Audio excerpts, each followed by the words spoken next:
ভাবা যায় ব্যাকটেরিয়া খাচ্ছে বিষাক্ত ধাতু আর মলত্যাগের মাধ্যমে বের করে দিচ্ছে 24 ক্যারেটের খাঁটি সোনা। এমনই বিস্ময়কর এক ব্যাকটেরিয়ার খোঁজ পেয়েছেন বিজ্ঞানীরা, যার নাম কিউপ্রিয়াভিডাস মেটালিডুরান্স।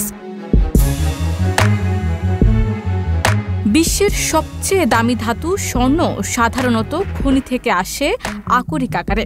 আর এটা ওইটা না, কাপড় ধোয়ার একটাই সলিউশন, চাকা অল ইন ওয়ান, যেগুলোতে থাকে বিষাক্ত উপাদান। এসব থেকে খাঁটি স্বর্ণ পেতে হয় রাসায়নিক প্রক্রিয়ার মাধ্যমে, কিন্তু এই ব্যাকটেরিয়াটি বিষাক্ত স্বর্ণ আয়ন বা আকরিককে নিজের খাবার হিসেবে গ্রহণ করে আর মলত্যাগের মাধ্যমে বের করে দেয় বিশুদ্ধ স্বর্ণকণা।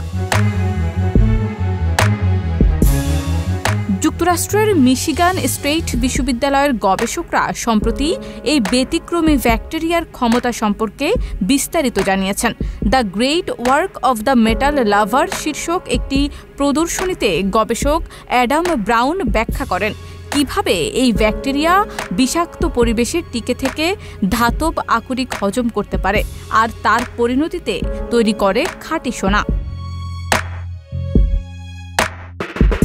প্রথমে এই ব্যাকটেরিয়ার অস্তিত্ব ধরা পড়ে অস্ট্রেলিয়ার দুটি সোনার খনিতে, পরে যুক্তরাষ্ট্রীয় গবেষণাগারে এর উপস্থিতি নিশ্চিত করা হয়।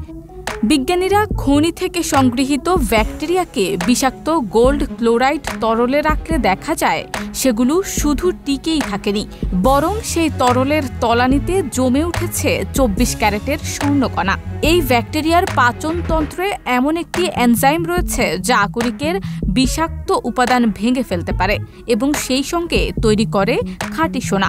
গবেষকদের মতে এটি ভবিষ্যতে পরিবেশ বান্ধব স্বর্ণ উৎপাদনের এক নতুন দিগন্ত খুলে দিতে পারে। শারমিন নিশু, ঢাকা পোস্ট।